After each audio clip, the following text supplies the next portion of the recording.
Survivors of the major forest fires that ravaged a seaside area of Greece say the flames came upon them in the blink of an eye, forcing them to flee into the sea or drive through the smoke to escape.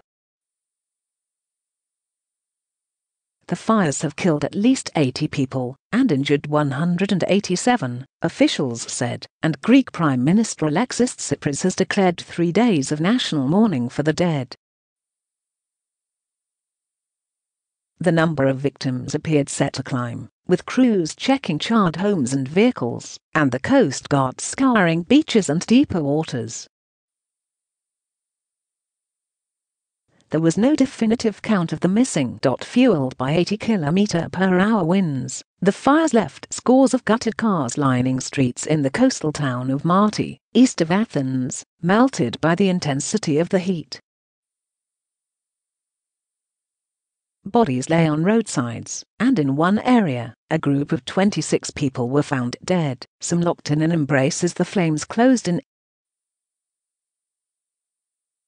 The group, which included children, was found near the top of a cliff overlooking a beach.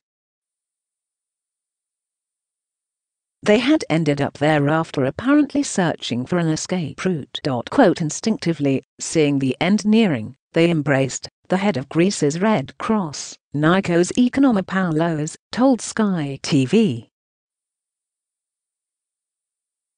The lucky ones were able to leap off the cliffs to survive, or rush into the sea from the beach.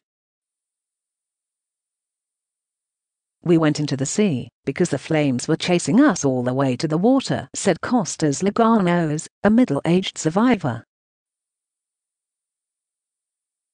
It burnt our backs and we dived into the water. Nikos Stavrinidis had gone to his summer home in the Marti area with his wife, to prepare it for his student daughter, who was coming to stay.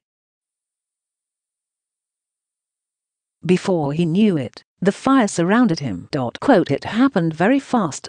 The fire was in the distance, then sparks from the fire reached us. Then the fire was all around us, Mr. Stavrinidis said. We ran to the sea. We had to swim out, because of the smoke, but we couldn't see where anything was. There were 6 people in his group. Mr. Stavrinidis, his wife and some of her friends. They swam further out to escape the smoke, but as they did so, they began to be carried away by the wind and the current. They lost sight of the shore, and became disoriented. We couldn't see anything, he said.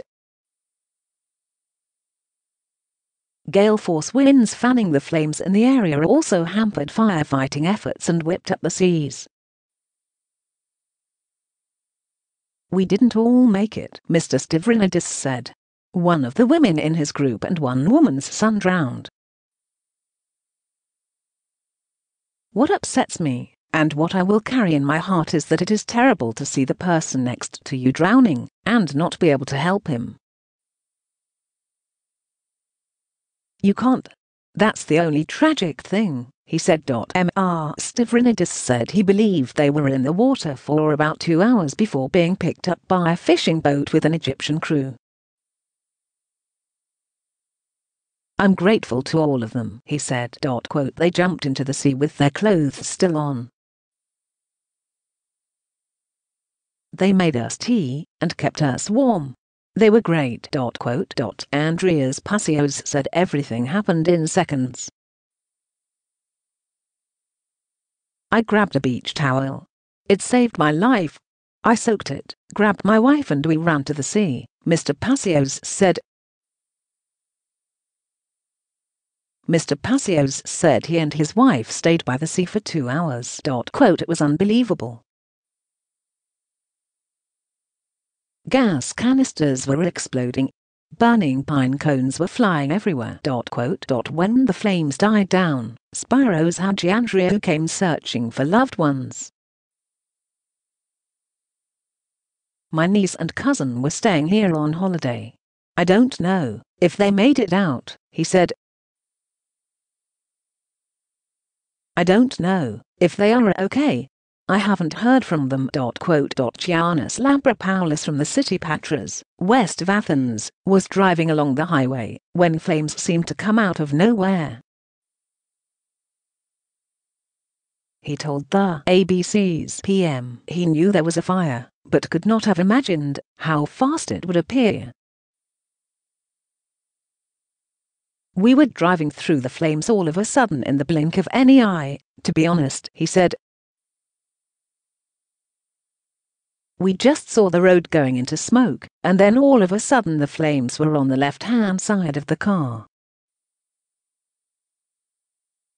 We were so kind of shocked, because although we were in an air-conditioned car, we felt the heat coming in.